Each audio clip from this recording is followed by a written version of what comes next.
Some people buy hope, others buy time. Marcus Chun was buying both with money he couldn't afford to spend. The rain drummed against the windshield of his 15-year-old Honda as he sat in the parking lot of Sterling's RV sales, counting crumpled bills for the third time. $800. Every last cent from his construction paycheck, minus the 20 he'd set aside for Luna's school lunch money. His hands trembled slightly as he smoothed each bill, not from the cold October air seeping through the car's worn weather stripping, but from the weight of what he was about to do.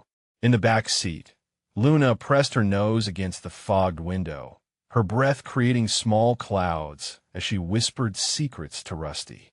The golden retriever mix sat patiently beside her, his amber eyes reflecting the neon lights of the dealership. At 8 years old, Luna possessed the kind of unwavering optimism that made Marcus believe in miracles, even when his bank account suggested otherwise. The eviction notice crumpled in his jacket pocket felt like a lead weight. 72 hours. That's how long they had before the sheriff would change the locks on their tiny apartment. 3 years of struggling to make rent while working construction had finally caught up with them. The medical bills from Luna's pneumonia last winter had drained their savings, and Marcus's pride had prevented him from asking his estranged family for help. Through the rain-streaked windshield, he studied the object of his desperate gamble. The 1985 Winnebago Chieftain sat like a beached whale at the far corner of the lot, its faded blue and white exterior showing decades of weather damage. Rust bloomed around the wheel wells like orange flowers, and one of the side windows had been patched with duct tape. Most people would see junk. Marcus saw possibility. He'd learned about mobile living from YouTube videos during sleepless nights, watching families who traded mortgages for freedom.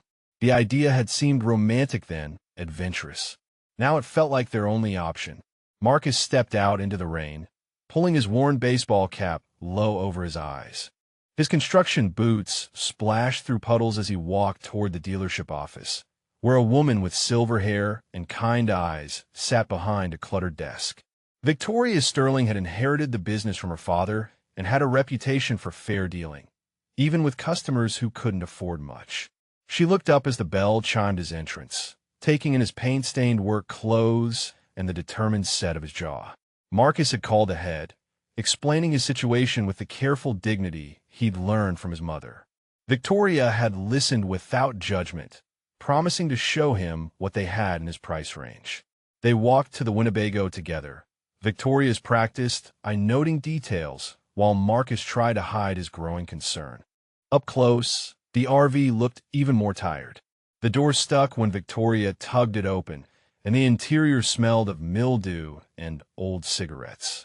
The previous owners had clearly been smokers, and the brown stains on the ceiling told stories Marcus didn't want to imagine. But beneath the neglect, he saw bones that were still solid.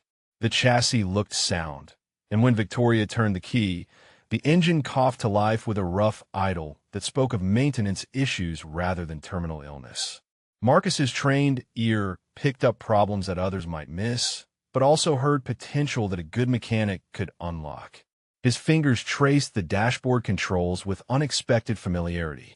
Before the layoffs, before the desperate scramble for any work that paid, Marcus had been an automotive engineer. He designed fuel injection systems and solved problems that stumped entire departments. Those skills lay dormant now, buried under 3 years of manual labor and the daily humiliation of being treated like hired muscle. Victoria quoted him $1,200, then watched his face fall. She'd seen that expression before, the look of someone reaching for something just beyond their grasp. After a moment's consideration, she made him an offer that would change everything. $800, as is, with the understanding that he'd handle any repairs himself. No warranty, no guarantees, but a chance for a man with calloused hands and quiet desperation to give his daughter a home on wheels. Marcus counted out the bills while Luna pressed her face against the RV's side window, her imagination already transforming the musty interior into their next great adventure. The morning of their final day in the apartment arrived with the persistent knock of reality. Marcus stood in the kitchen doorway, surveying boxes that contained their entire life together.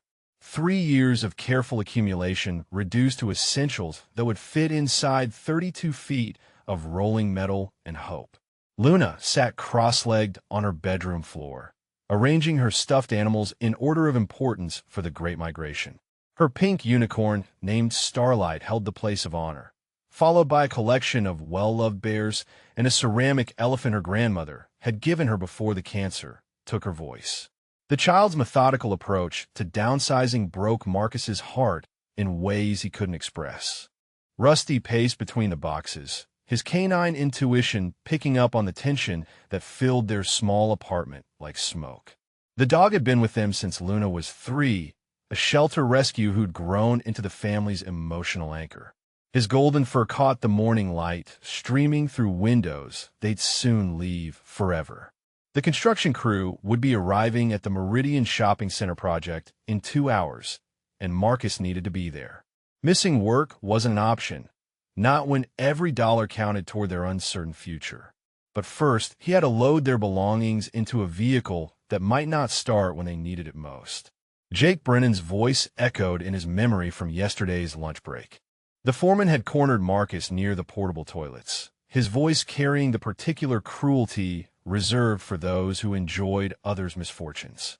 "So, Chun, heard you're moving up in the world," he'd said with a grin that never reached his eyes. "Living in a mobile mansion now. Real American dream stuff." The other workers had snickered, their laughter following Marcus back to his station where he'd spent the afternoon installing drywall with methodical precision. He'd learned to let their comments slide off him like rain, but something about Brennan's tone had lodged under his skin like a splinter. The man took particular pleasure in reminding Marcus that his college degree meant nothing in the world of hammers and hard hats. Marcus hefted Luna's bookshelf, surprised by how light their furniture felt when stripped of context. Everything they owned could be categorized as essential or sentimental, with very little falling into the luxury column. Luna's art supplies, his toolbox, clothes for all seasons, and a laptop that held 3 years' worth of job applications for engineering positions that never materialized. The Winnebago sat in the apartment complex parking lot like a patient beast, drawing curious stares from neighbors who whispered behind Venetian blinds. Mrs. Patterson from 2B had knocked on their door the night before, ostensibly to borrow sugar, but really to satisfy her curiosity about their unusual moving truck. Her questions had been polite but pointed, the kind that made Marcus feel like a specimen under glass. Loading began with Luna's room, her small hands helping to arrange boxes in the RV's cramped living area. She christened their mobile home Dream Chaser the moment Marcus had driven it home, her imagination transforming rust stains into adventure maps and broken fixtures into treasures waiting to be discovered.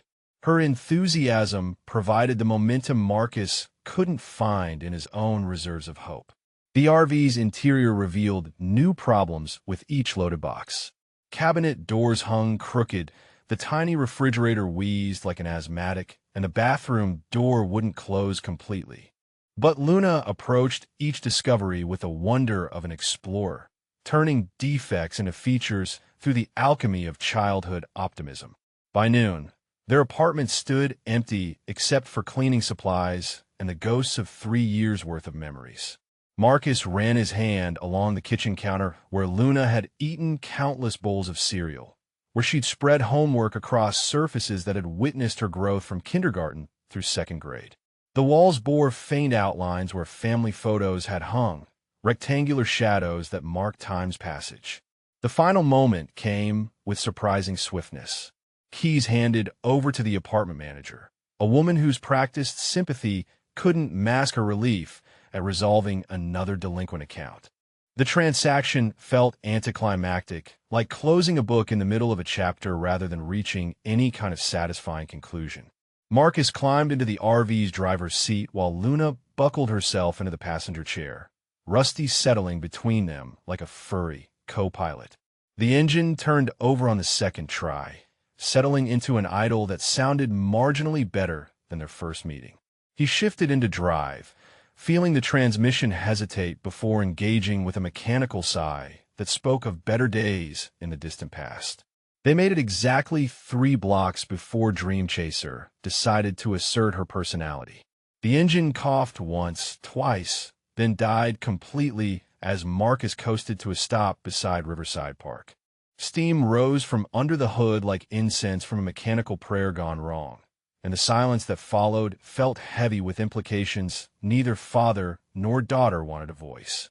The hood of the Winnebago stood open like the mouth of a mechanical whale, steam dissipating in the afternoon air as Marcus stared into the engine compartment. Around them, Riverside Park bustled with joggers and dog walkers who cast curious glances at the broken-down RV, their expressions mixing sympathy with the relief that comes from witnessing someone else's misfortune. Luna had climbed down from the passenger seat and now sat cross-legged on the grass with Rusty, both of them watching Marcus with the patient attention of an audience waiting for a magic show to begin. She'd pulled out her sketch pad and was drawing their current situation, transforming mechanical failure into artistic narrative with a boundless optimism that made her father's chest ache with protective love. Marcus's hands hovered over the engine like a pianist approaching familiar keys after years away from the bench. The Ford 460 V8 had been a workhorse in its day, but 3 decades of inconsistent maintenance had left it crying out for attention in languages only trained ears could understand. Steam rose from the radiator, but as experienced, I traced the real problem to the serpentine belt system. Without conscious thought, his fingers found the belt tensioner, testing the give with pressure that spoke of muscle memory deeper than deliberate knowledge. The belt hung loose as a broken guitar string, its edges frayed from running over misaligned pulleys. A $20 part had stranded them, but the diagnosis filled Marcus with something he hadn't felt in months: competence. His toolbox had made the transition from apartment to RV, a battered red Craftsman chest that contained remnants of his former life. Socket sets purchased when automotive engineering meant solving problems that affected thousands of vehicles, not just keeping one tired RV breathing for another day. The tools felt familiar in his calloused hands, extensions of fingers that had once designed fuel injection systems for Detroit's finest. The belt tensioner bolt had seized from years of road salt and neglect, but Marcus approached it with the methodical patience of someone who understood that force without finesse created bigger problems. He sprayed penetrating oil on the frozen hardware, then settled back to let chemistry do what muscle couldn't accomplish alone. While they waited, Luna wandered over to inspect his work. Her small face appeared beside his shoulder as she peered into the engine compartment with the serious expression she wore when trying to understand adult mysteries. "What's wrong with Dream Chaser, Daddy?" she asked, her voice carrying the kind of trust that assumed he possessed answers to questions that stumped other grown-ups. Marcus found himself explaining the cooling system with the same care he'd once used to teach junior engineers about thermodynamic principles. The radiator was like Dream Chaser's heart, pumping coolant through passages that kept the engine from overheating. The belt connected everything together, like tendons connecting muscles to bones. When the belt broke, the water pump stopped working, and the engine got too hot to run safely. Luna nodded with the gravity of someone receiving classified information, then asked if he could fix it. The question hung in the air between them, loaded with implications that extended far beyond mechanical repair. 3 years of unemployment had taught Marcus to doubt his abilities, to question whether skills in used were skills lost forever. But his hands moved with remembered confidence as the penetrating oil worked its magic. The tensioner bolt yielded to his socket wrench with a satisfying click, and he felt muscle memory flooding back like water through a broken dam. The replacement belt he'd purchased from a parts store that morning stretched over pulleys with satisfying precision, each adjustment bringing the engine closer to mechanical harmony. The moment of truth arrived with Luna holding her breath and Rusty's tail wagging in anticipation. Marcus turned the key, and the Ford the 5.8 coughed to life with a rumble that sounded notably healthier than their earlier attempts. The cooling system circulated properly, temperature gauges dropping into acceptable ranges as the mechanical patient showed signs of recovery. But Marcus heard something else in the engine's voice, harmonics that spoke of deeper issues lurking beneath this temporary fix.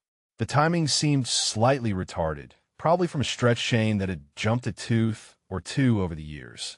The fuel injection system ran rich, wasting gas, and creating carbon deposits that would eventually cause bigger problems. His trained ear cataloged a dozen small issues that most mechanics would ignore until they became expensive failures. Luna clapped her hands with delight as Dream Chaser settled into a steady idle, her faith in her father's abilities confirmed by this mechanical resurrection.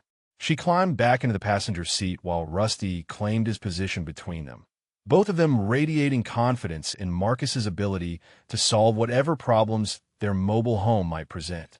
As they pulled back into traffic, Marcus felt something shifting inside his chest. For 3 years, he defined himself by what he'd lost: the engineering job, the steady salary, the professional respect that came with solving complex problems. But his hands remembered skills that joblessness couldn't erase, knowledge that lived in muscle memory, an intuitive understanding of how machines thought and breathed. The RV responded to his touch with improved enthusiasm, and Marcus realized that fixing Dream Chaser might also mean fixing something broken in himself. The Walmart parking lot at Rosewood Commons had become their temporary harbor, a concrete ocean where Dream Chaser bobbed among pickup trucks and shopping carts pushed by late-night wanderers. Marcus had chosen the spot carefully, far enough from a store entrance to avoid drawing attention, but close enough to the 24-hour restrooms that Luna wouldn't have to venture far in darkness. 3 days into their mobile living experiment, routines had emerged with the organic necessity of survival. Marcus's alarm buzzed at 5:30, giving him time to make instant coffee on their single-burner camp stove while Luna slept curled against Rusty's warm bulk in the RV's tiny bedroom. The morning ritual of checking fluids and tire pressure had become as natural as brushing his teeth, a mechanical meditation that prepared him for whatever challenges the day might present. Luna adapted to their new reality with the resilience children possessed, but adults had forgotten. She'd transformed the dinette area into her mobile classroom, spreading homework across the table while Marcus drove her to Riverside Elementary each morning. Her teacher, Mrs. Patterson, had asked gentle questions about their address change, but Luna had answered with the casual confidence of someone embarking on an adventure rather than fleeing circumstances beyond their control. The construction site provided its own challenges that extended beyond the physical demands of hanging drywall and installing insulation.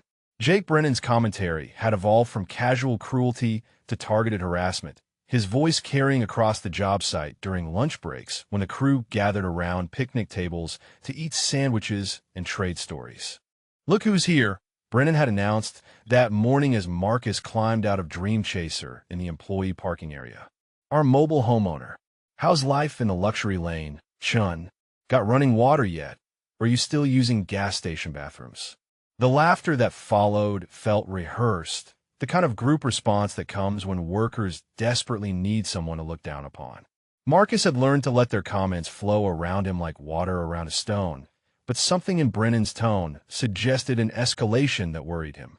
The foreman seemed to take personal pleasure in highlighting Marcus's situation, as if proving some point about the natural order of things. But the parking lot community had surprised Marcus with its quiet solidarity. Other RV dwellers had approached Dream Chaser during their first evening, offering everything from advice about dump stations to invitations to share communal meals cooked on portable grills. An elderly couple named Harold and Betty lived in a pristine Airstream and had been nomadic for 6 years, their retirement spent following warm weather and grandchildren across the country. Sarah, a woman in her 40s who lived in a converted van with 2 teenage daughters, worked as a traveling nurse and had chosen mobility over mortgage payments. Her daughters attended online school and seemed remarkably well-adjusted to their unconventional lifestyle, their academic achievements displayed on a magnetic board that transformed the van's interior into a mobile trophy case. These encounters revealed a hidden world that existed parallel to conventional society, populated by people who'd chosen freedom over stability for reasons both voluntary and circumstantial. Some were refugees from economic disaster, Others were adventurers who discovered that happiness didn't require permanent addresses. Their shared wisdom about water conservation, electrical systems, and the unwritten rules of parking lot etiquette became Marcus's informal education in mobile living. Evenings in Dream Chaser had developed their own rhythm. Luna would complete homework while Marcus tinkered with small repairs using LED headlamps that cast circles of concentrated light in the gathering darkness. The RV's electrical system fascinated him with its elegant simplicity, 12-volt circuits that powered everything from lights to the refrigerator with an efficiency that reminded him of spacecraft design principles. His engineering mind couldn't help but identify improvements that would make their mobile home more livable. The battery system could be upgraded with deep cycle units that would extend their independence from shore power. Solar panels could supplement the charging system, reducing their dependence on the RV's generator that sounded like a mechanical asthma attack whenever they needed electricity. But these modifications required money they didn't have, so Marcus focused on solutions that cost more in time than cash. He rerouted the fresh water system to eliminate a persistent leak, designed a better storage solution for Luna's art supplies, and fabricated a custom mount for their television using scrap metal from the construction site. Luna watched these projects with the fascination of someone witnessing magic, her questions revealing a curiosity about how things worked that reminded Marcus of his own childhood obsession with taking apart radios and rebuilding them better than before.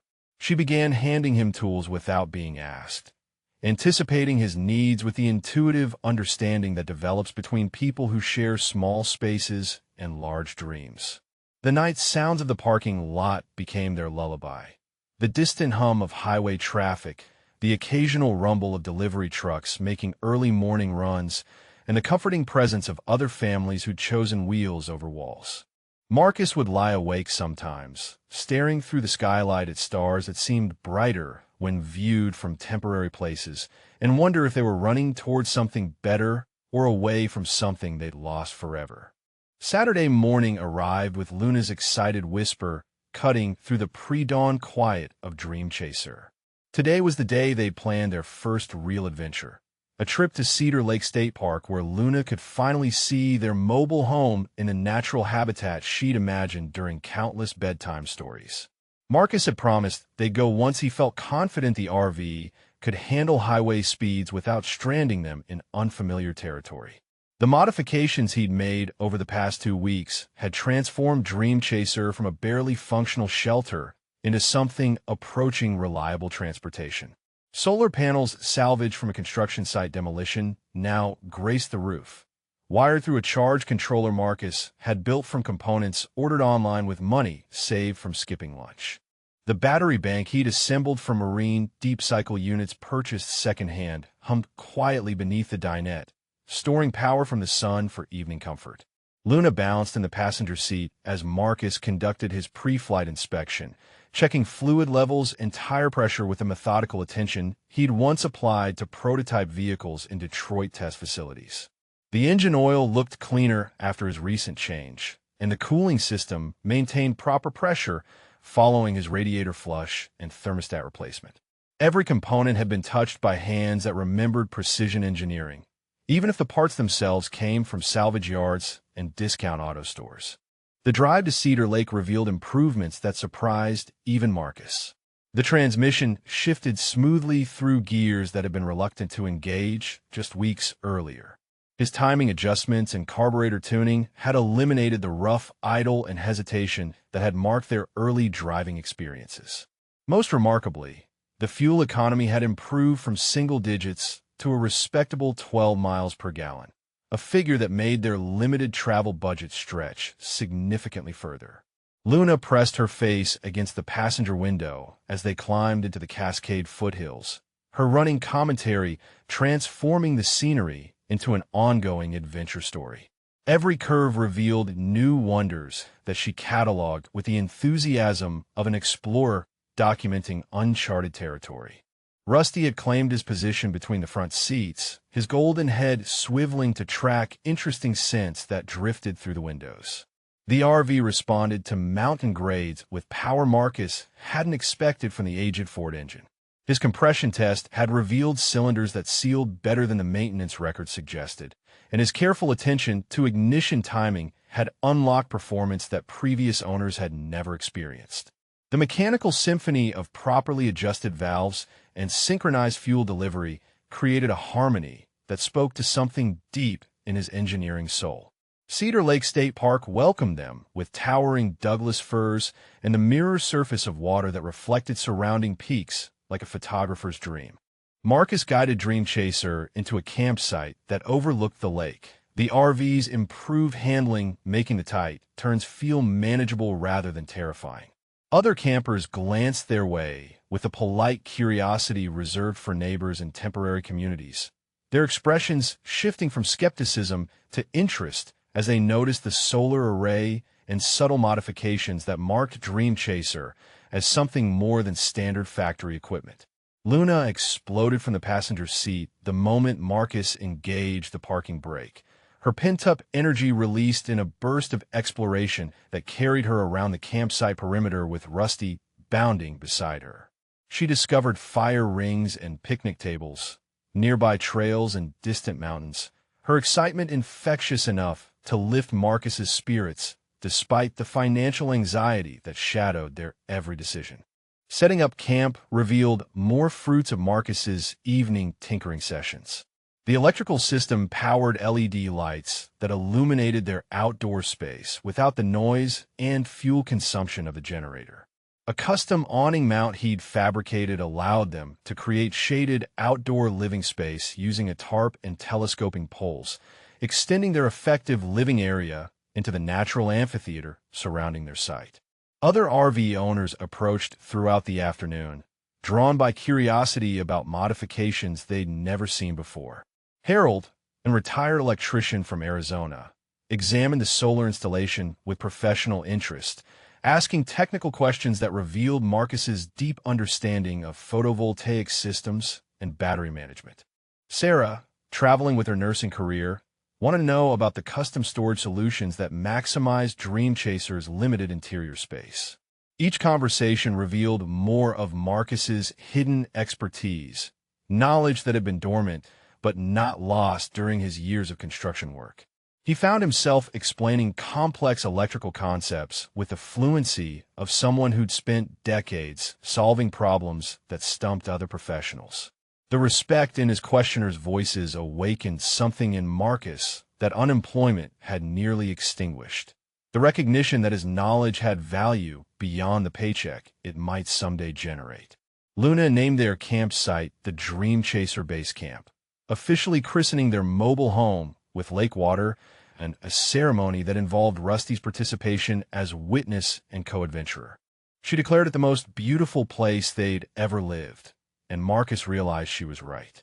The apartment they'd lost had been shelter, but this combination of engineering ingenuity and natural splendor felt like home in ways that permanent addresses never had.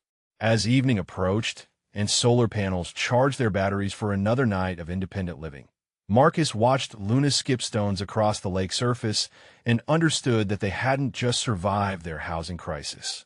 They discovered possibilities that conventional thinking would never have revealed, freedom that came from combining necessity with creativity in ways that transformed limitations into adventures. Monday morning at the Meridian Shopping Center construction site arrived with Jake Brennan's voice cutting through the crisp October air like a rusty blade. Marcus had barely stepped out of Dream Chaser when the foreman's commentary began, loud enough to ensure the entire crew would hear every carefully crafted insult. "Well, look what the highway dragged in," Brennan announced to anyone within earshot. "Our resident mobile home mogul. Tell me, Chun, did you have to dump your tanks in the parking lot? Or did you find a proper sewer hookup behind the Taco Bell?" The laughter that followed felt orchestrated, a chorus of men who needed someone to mock more than they needed morning coffee. Marcus kept his expression neutral as he retrieved his tool belt from the RV's storage compartment, but something twisted in his stomach that had nothing to do with the instant oatmeal he'd eaten for breakfast. The shame wasn't about their living situation. It was about standing silent while Brennan turned their survival into entertainment for workers who should have understood struggle better than anyone. The morning progressed with Brennan's commentary providing a soundtrack to their drywall installation work. Every trip Marcus made to his vehicle became an opportunity for fresh ridicule. The foreman seemed particularly delighted by the solar panels, referring to them as Chin's space program and suggesting that maybe NASA would hire him to design moon trailers for astronauts who couldn't afford real houses. Marcus focused on his work with a methodical precision that had once made him valuable to automotive companies that demanded perfection measured in thousandths of inches.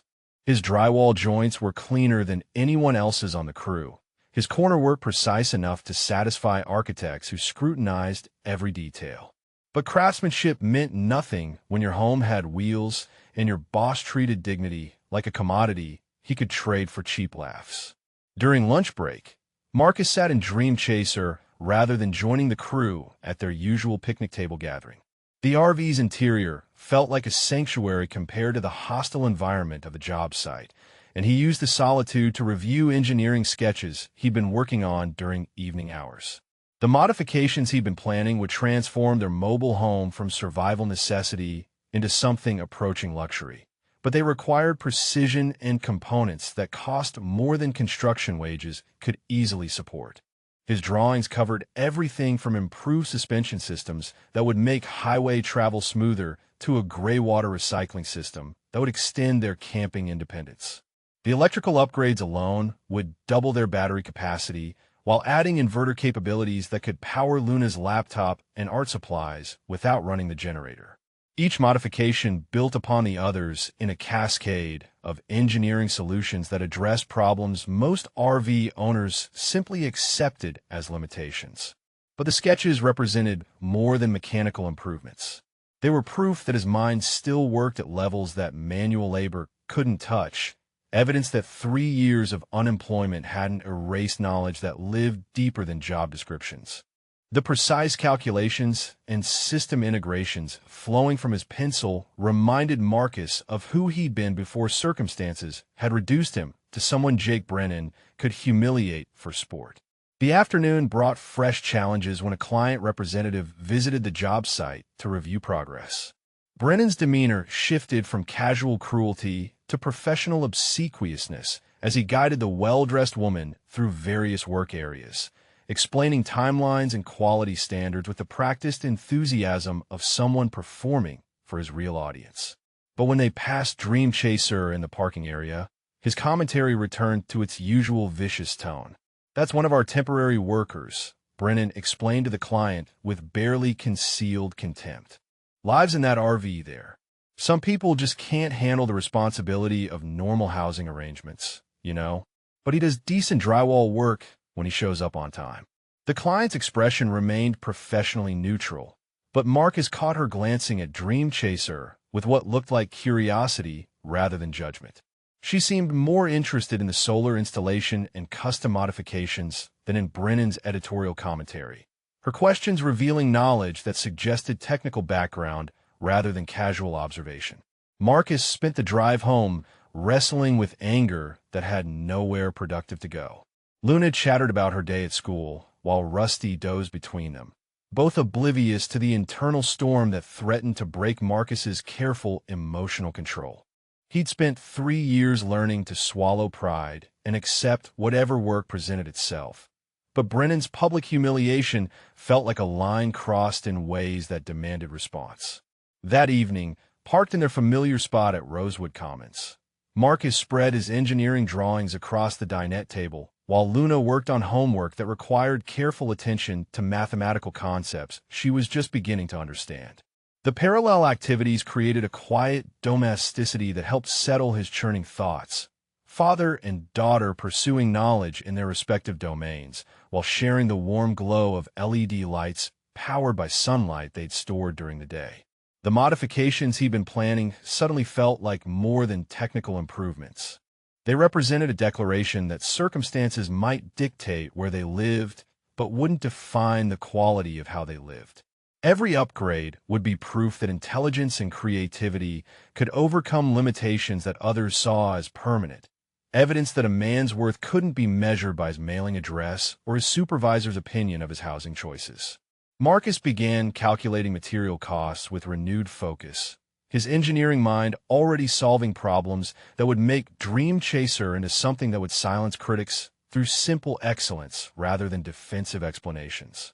The old man appeared at Marcus's elbow like a ghost materialized from the evening shadows of Rosewood Commons, his weathered face illuminated by the LED work light casting circles of brightness beneath Dream Chaser's raised hood.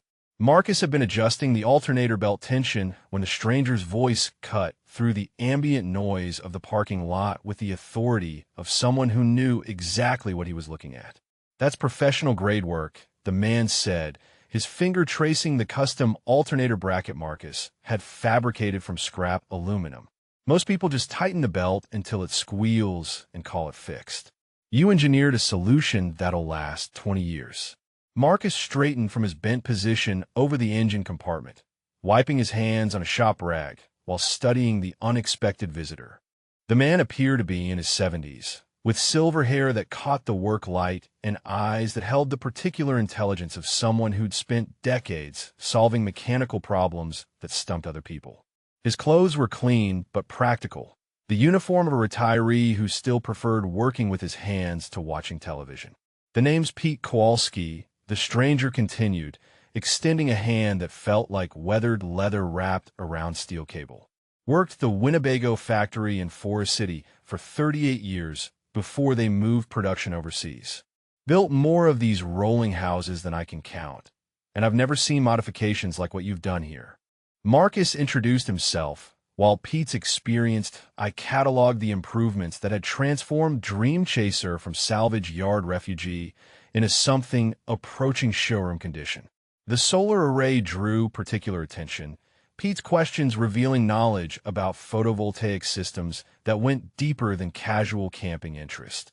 His inspection of the electrical panel and battery bank suggested familiarity with 12-volt systems that came from years of factory floor experience. "You mind if I ask what you did before?" Pete inquired as he examined the custom storage solutions Marcus had built to maximize the RV's limited interior space. "This isn't weekend warrior tinkering. This is engineering that solves problems most people don't even recognize they have." The question hung in the air between them, while Marcus wrestled with automatic responses that had become habit during 3 years of construction work. Admitting his automotive background usually led to awkward conversations about how college-educated men ended up hanging drywall for hourly wages. But something in Pete's manner suggested genuine interest rather than idle curiosity. "Automotive engineer," Marcus finally answered, surprised by how natural the words felt after months of describing himself as general construction labor. "Worked for Ford in their powertrain division until the downsizing hit. Been doing construction since then, but evenings are for keeping Dream Chaser running." Pete nodded with the understanding of someone who'd watched entire industries reshape themselves while leaving good people behind. He'd seen skilled craftsmen forced into jobs that wasted their abilities, talent scattered by economic forces that treated human knowledge like expendable inventory. His own retirement had been involuntary, the result of factories closing rather than workers choosing to stop working. The conversation continued as Pete examined more of Marcus's modifications, his technical questions revealing depths of knowledge that came from decades of building recreational vehicles from bare chassis to finished products. He understood electrical systems, plumbing configurations, and structural modifications in ways that matched Marcus's engineering training with practical factory experience. Luna emerged from the RV carrying 2 cups of hot chocolate made with water heated on their single-burner camp stove, her natural hospitality extending to the stranger who'd been admiring her father's work. Pete accepted the offered cup with the formal courtesy of someone who'd been taught that children deserve the same respect as adults, his weathered face softening as Luna explained how Dream Chaser had become their favorite home ever. The child's enthusiasm for their mobile lifestyle clearly touched something in Pete's heart, his questions about her favorite modifications revealing genuine interest in how their family had adapted to nomadic living. Luna described the fold-out desk Marcus had built for her homework, the custom bookshelf that kept her favorite stories secure during travel, and a skylight that let her count stars from her bed on clear nights. As evening deepened around them, Pete made an offer that would change everything. He'd been watching the RV community at Rosewood Commons for weeks, noting the families who'd chosen wheels over mortgages and the challenges they faced with vehicles that hadn't been designed for full-time living. Marcus's modifications represented solutions that other mobile families desperately needed, improvements that could transform their quality of life. "I've got a workshop behind my house," Pete said, his voice carrying the weight of someone making a significant decision. "Full electrical service, pneumatic tools, and a parts connection that goes back to my factory days. What would you say to a partnership where we help other folks upgrade their rigs while you design the modifications that make mobile living actually livable?" The proposition hung in the air like a bridge waiting to be crossed, an opportunity that could transform Marcus from construction labor tolerating Jake Brennan's abuse into someone whose engineering knowledge had value in markets that appreciated innovation over job titles. Pete's offer represented more than partnership. It suggested the possibility that circumstances might be preparation for opportunities that conventional thinking would never recognize. Marcus looked through Dream Chaser's window at Luna arranging her stuffed animals for bedtime, while Rusty supervised from his customary position as guardian and companion. Their mobile home represented survival achieved through necessity and creativity, but Pete's workshop might be where survival transformed into something that looked remarkably like success. Word traveled through the RV community at Rosewood Commons with the speed of digital communication and the reliability of personal testimony. Within a week of Pete's offer, Marcus found himself fielding requests from mobile families whose mechanical problems had seemed insurmountable until they witnessed Dream Chaser's transformation from salvage yard refugee to engineering showcase. Harold and Betty were the first to approach, their pristine Airstream suffering from electrical issues that had stumped two professional RV service centers. The problem seemed simple enough. Their house batteries wouldn't hold a charge despite appearing new and properly connected. But Marcus's diagnostic approach revealed a parasitic drain that originated from a poorly installed inverter modification, a cascade failure that was slowly destroying their entire 12-volt system. The repair took 3 hours in Pete's workshop, where Marcus had access to proper electrical testing equipment and room to work without contorting himself into impossible positions. His solution involved rewiring the inverter through a proper relay system, adding battery monitoring that would prevent future overdischarge situations, and installing a manual disconnect that gave Harold control over power management during extended camping periods. Harold insisted on paying $200 for work that would have cost $600 at an RV service center, and his testimonial to other community members carried the weight of someone who'd spent 40 years as a master electrician. Within days, Sarah approached with transmission problems in her van that had threatened to strand her traveling nurse career in whatever city happened to be experiencing mechanical failure. Marcus's automotive background proved invaluable when conventional RV mechanics threw up their hands at transmissions they'd never seen before. Sarah's van used a European design that required specialized knowledge about hydraulic systems and electronic controls, problems that seemed exotic until approached by someone who'd spent years debugging similar systems in automotive applications. The repair involved replacing a faulty speed sensor and reprogramming the transmission control module, tasks that took Marcus 4 hours and cost Sarah $50 in parts plus whatever she felt the solution was worth. The pattern repeated with increasing frequency as word spread beyond Rosewood Commons to other parking lots where mobile families gathered for mutual support and shared resources. Marcus found himself diagnosing air conditioning systems that had been abandoned as unrepairable, solving slide-out problems that had trapped families in configurations that made their RVs barely livable, and upgrading electrical systems that couldn't support modern necessities like laptops and medical devices. Each repair added to Marcus's growing reputation while filling a modest savings account that represented the first financial security he'd experienced since losing his automotive engineering position. More importantly, the work reconnected him with problem-solving that required the full range of his technical knowledge, challenges that engage his mind in ways that construction labor never could.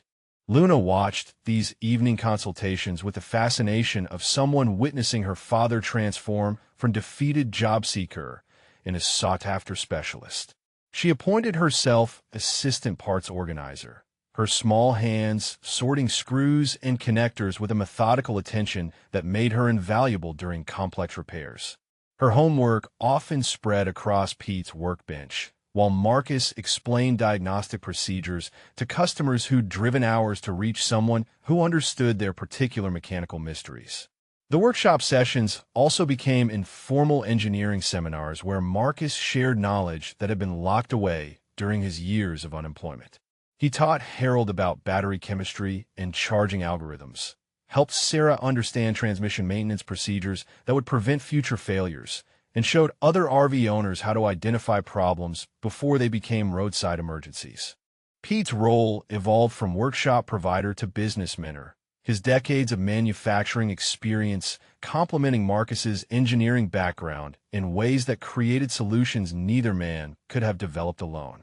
Pete understood how things were supposed to work from the factory floor, while Marcus knew why they failed and how to make them work better than their original specifications. The combination proved powerful when they tackled a Class A motorhome whose chassis problems had been dismissed as age-related deterioration by multiple repair facilities. Marcus's structural analysis revealed that the issues stemmed from improper modifications made by previous owners, changes that had compromised the frame's load distribution in ways that caused progressive failure. The solution involved reinforcement strategies that Pete's manufacturing knowledge suggested, repairs that restored the motorhome's structural integrity while improving its handling characteristics. That repair earned them $800 and established their reputation for solving problems that stumped conventional RV service centers. But more than the money, it proved that Marcus's knowledge retained value in markets that appreciated innovation over credentials, expertise over job titles. The evening hours at Pete's workshop had become Marcus's real career, the place where his engineering knowledge found expression in solutions that improved people's lives in immediate and measurable ways. Each successful repair built confidence that unemployment had nearly destroyed, evidence that his skills hadn't atrophied during years of manual labor, but had simply been waiting for opportunities to demonstrate their continued relevance. Luna's proud announcements to her classmates about her father's mechanical magic carried the ring of truth that children's boasts often lacked, and Marcus realized that shame about their mobile lifestyle had been replaced by something approaching pride in what they'd accomplished together. Victoria Sterling's silver Mercedes looked distinctly out of place among the pickup trucks and travel trailers that populated the Rosewood Commons parking lot, but her purposeful stride toward Dream Chaser suggested someone accustomed to going wherever business required her presence. Marcus had been installing a custom ventilation fan in Harold's Airstream when Luna's excited voice announced that the nice lady from the RV place was walking their way.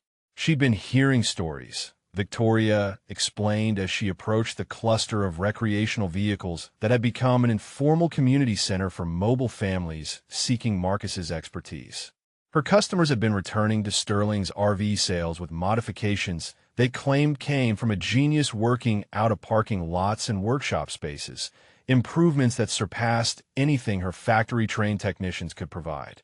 The modifications spoke for themselves in ways that transcended sales brochures and marketing claims. Dream Chaser's solar array had evolved into an integrated system that could power air conditioning during daylight hours, a capability that most RV owners achieved only through expensive inverter systems and massive battery banks. The electrical panel Marcus had designed looked like spacecraft instrumentation compared to the basic 12-volt systems that came from recreational vehicle factories. Victoria's trained, eye-cataloged improvements that represented thousands of dollars in aftermarket upgrades, installations that had been accomplished with salvaged materials and innovative engineering rather than premium components and professional labor costs. The custom storage solutions maximized every cubic inch of interior space while maintaining the aesthetic appeal that made RV living tolerable for extended periods.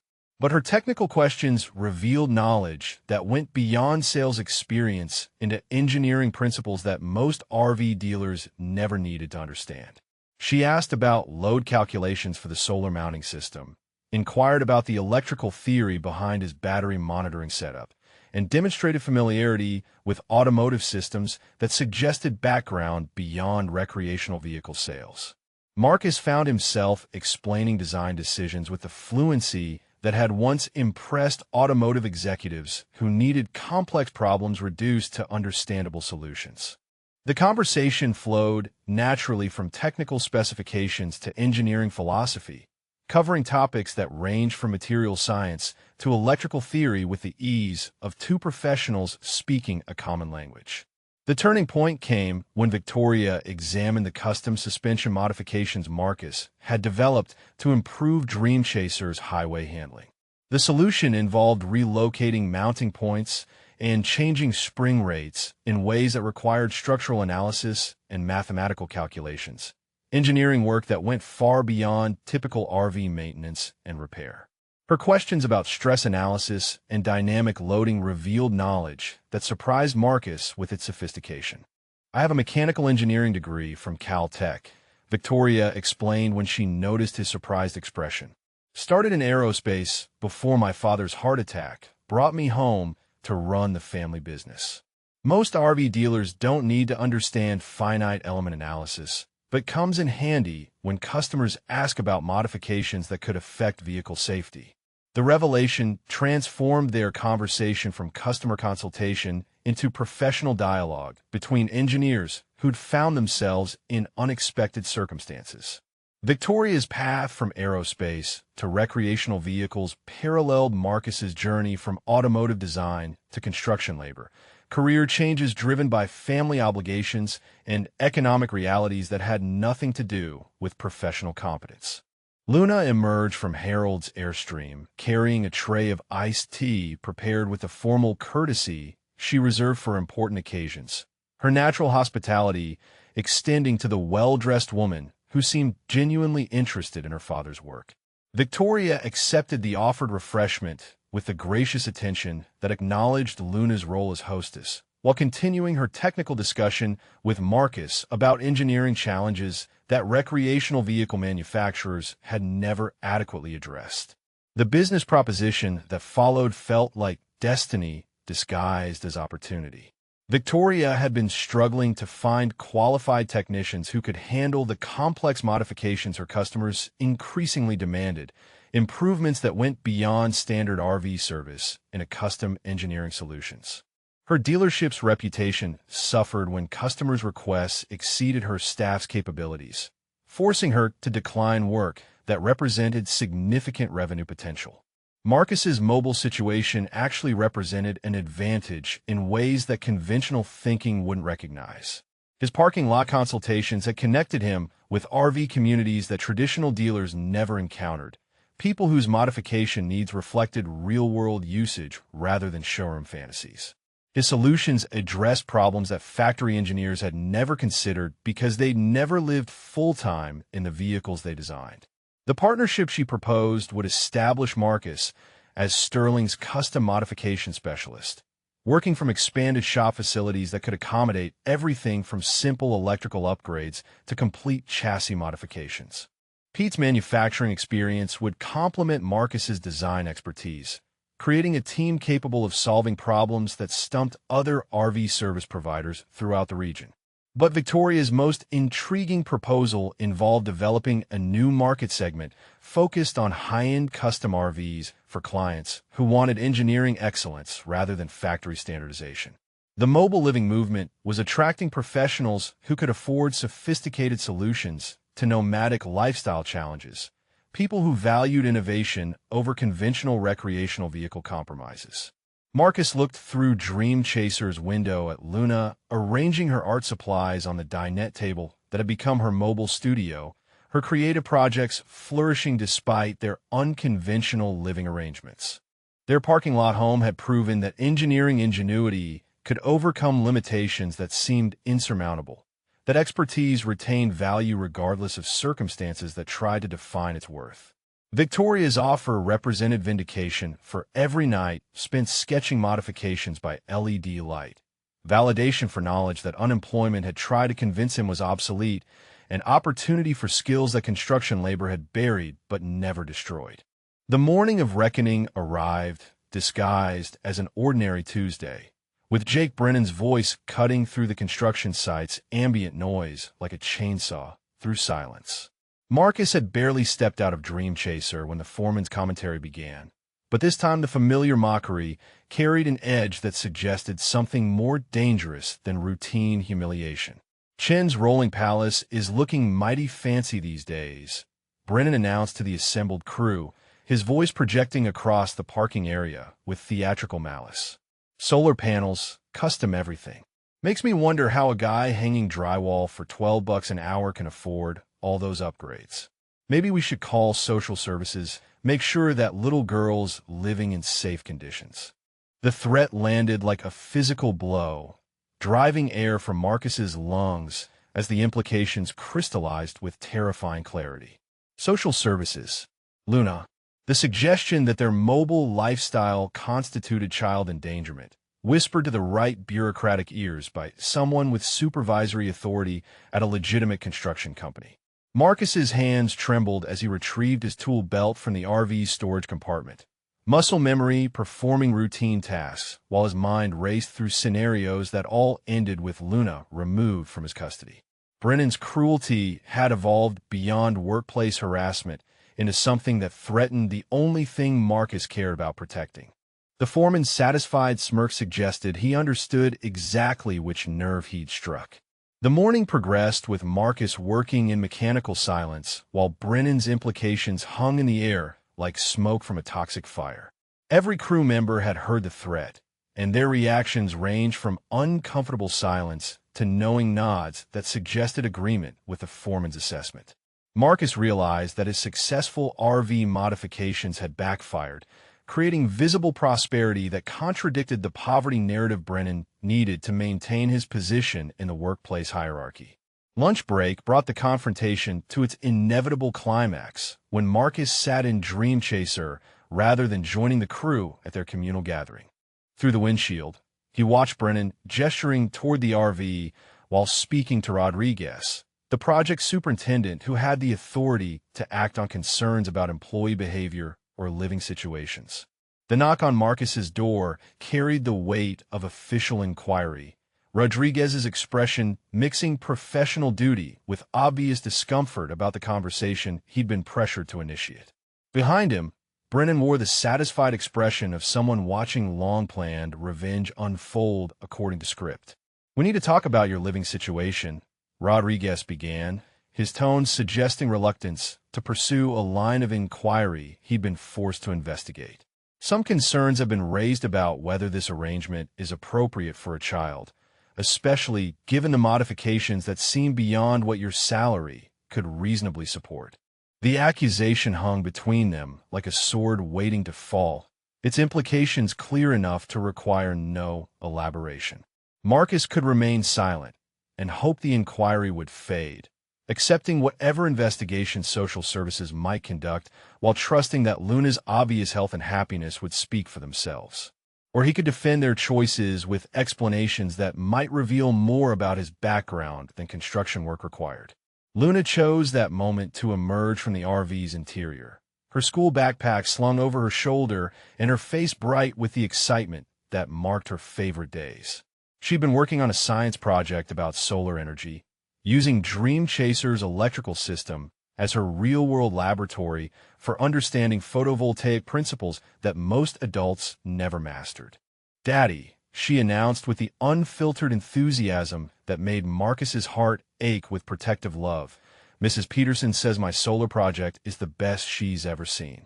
She wants to know if you can come talk to the class about how electricity works in our house."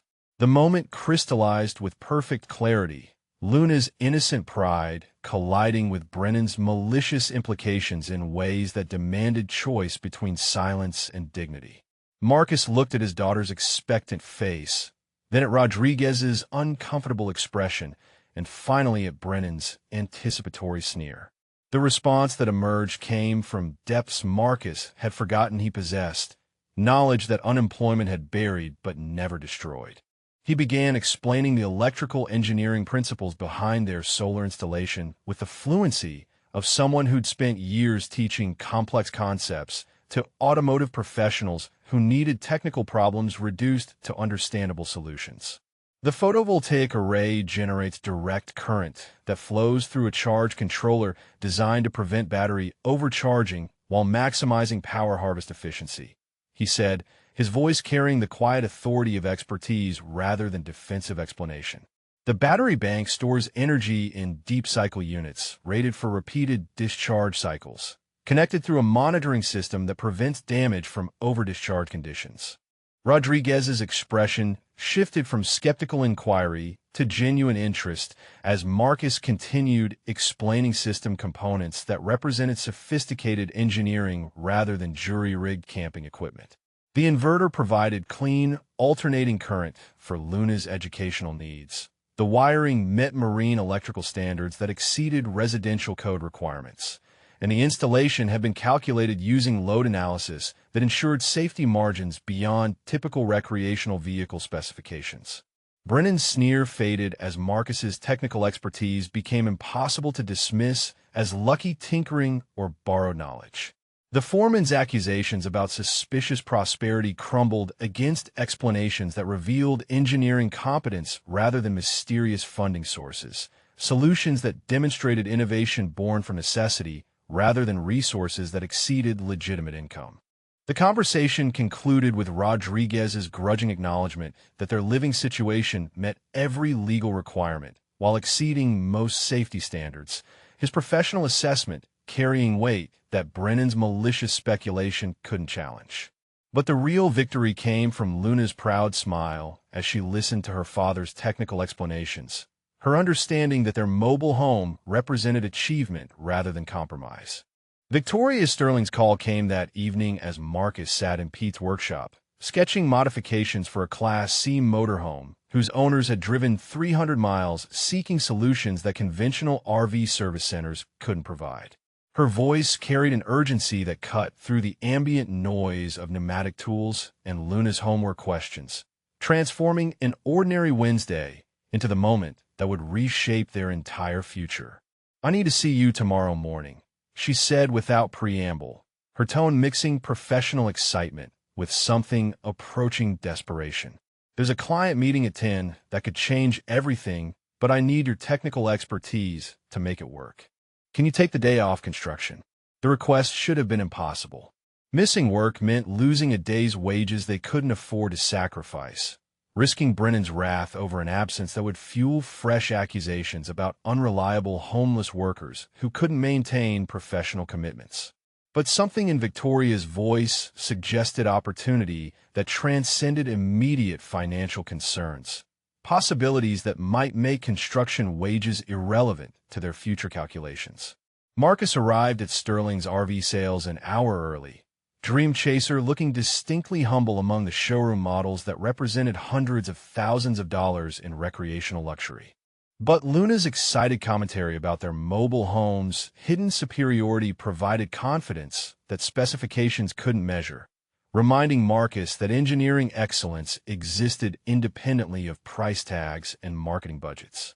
Victoria's client turned out to be Thomas Hartwell, a recently retired Microsoft executive whose software fortune had freed him to pursue nomadic dreams that required recreational vehicles capable of supporting technology-dependent lifestyles.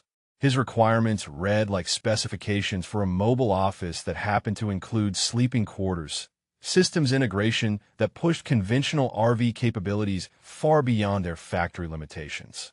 Hartwell's needs included satellite internet connectivity, computer workstations that could operate independently of shore power, climate control that maintained server room temperature stability, and electrical systems that could support equipment loads typically found in commercial buildings rather than recreational vehicles.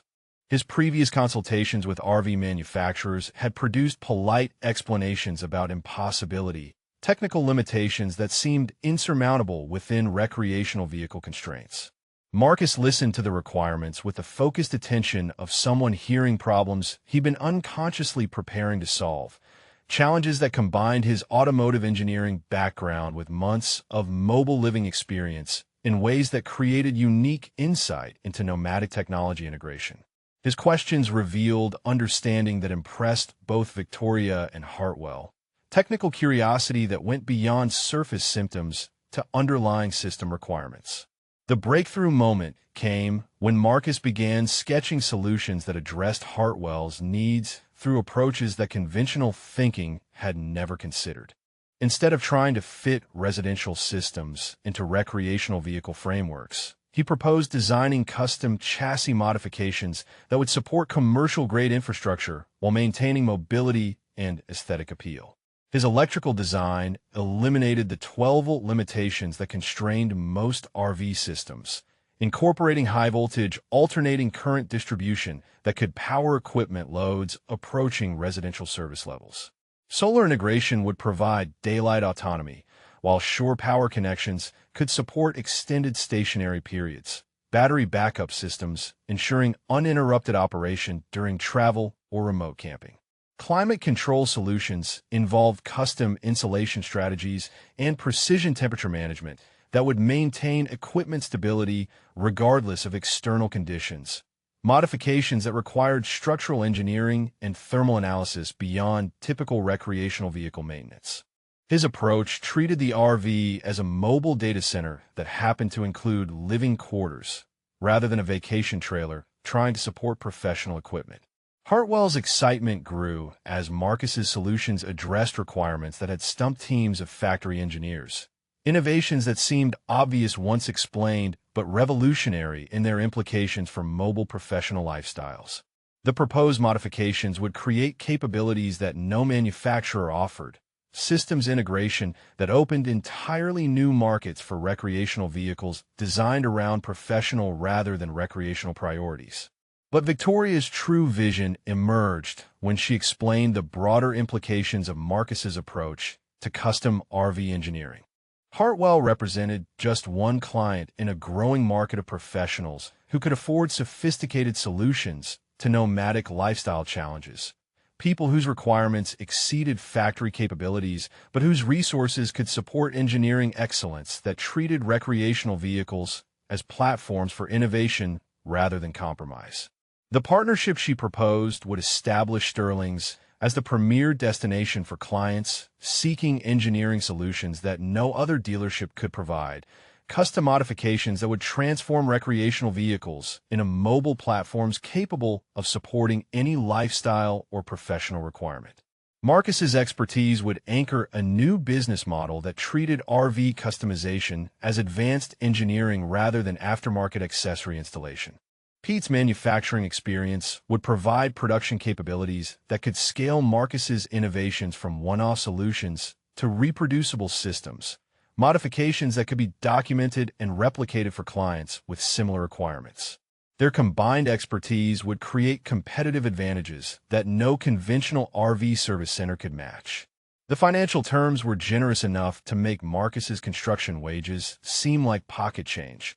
But the real attraction lay in work that would engage his complete skill set rather than burying engineering knowledge under manual labor requirements. Luna's education could benefit from stability while their mobile lifestyle continued, combining security with freedom in ways that conventional employment could never provide. As the meeting concluded with handshakes that felt like life-changing commitments, Marcus realized that their lowest point had been preparation for possibilities that conventional thinking would never have revealed. 6 months later, Marcus stood in the gleaming workshop of Chun Custom RV Solutions, watching his team install a sophisticated climate control system in a luxury motorhome that represented everything their partnership with Victoria Sterling had promised to become.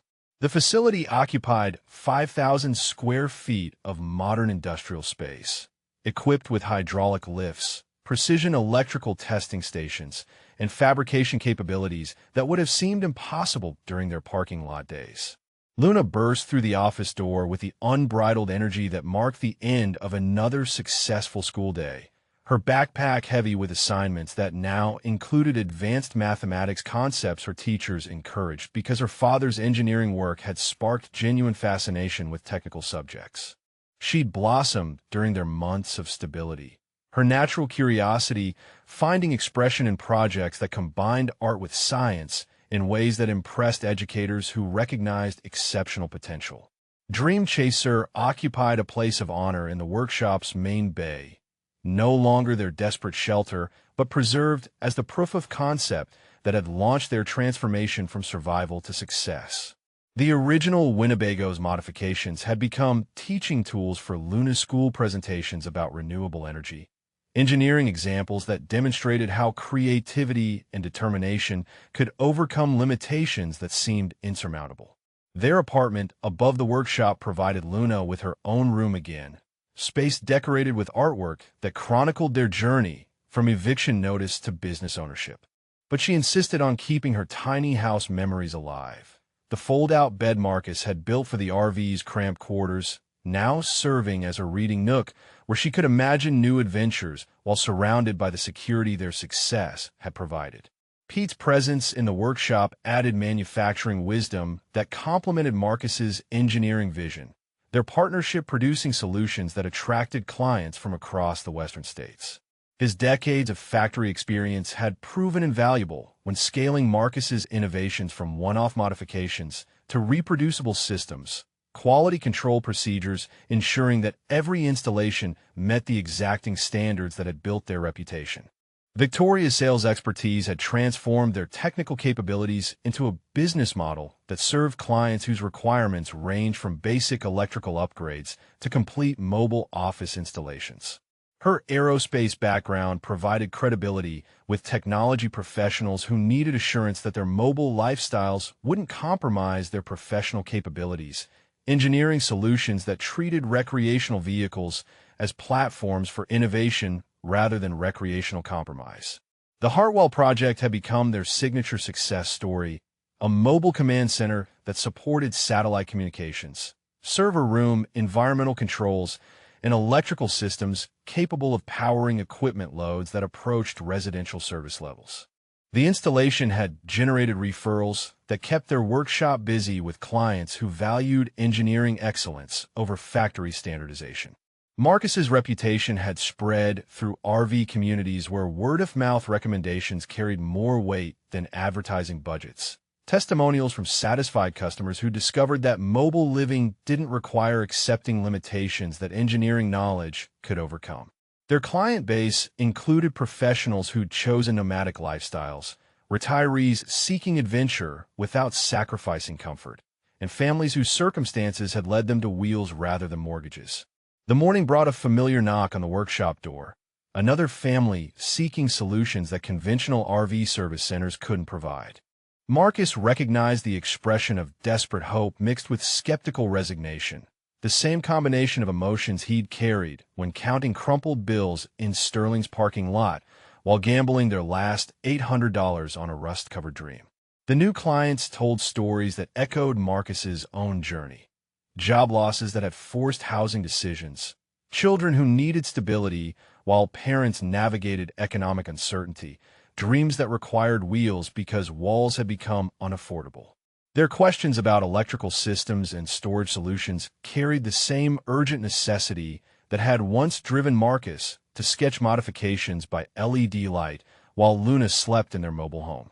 Luna appointed herself assistant parts organizer for the consultation, her small hands sorting components with practiced efficiency while explaining to the visiting family's daughter how their workshop transformed broken dreams into rolling possibilities. Her natural empathy for children facing uncertainty reflected understanding that came from personal experience, wisdom earned through months when home had meant wherever Dream Chaser was parked. The technical solutions Marcus proposed addressed problems with engineering approaches that treated symptoms and underlying causes equally, modifications that would transform their client's RV from survival necessity into a platform for thriving. But the real transformation had nothing to do with solar panels or electrical systems, everything to do with recognizing that circumstances didn't define worth, that expertise retained value regardless of temporary setbacks. As evening approached and Luna completed homework that included advanced mathematics problems she tackled with genuine enthusiasm, Marcus reflected on the journey that had carried them from eviction notice to business ownership. Their lowest moment had been preparation for opportunities that conventional thinking would never have revealed, proof that innovation often emerged from necessity that comfortable circumstances would never provide. Have you ever witnessed someone transform their most desperate moment into their greatest opportunity? He wondered as he watched Luna arrange her art supplies on the workbench that had become her creative studio. Share your story of resilience in the comments below, and let us know what you loved most about Marcus and Luna's journey from parking lot to prosperity.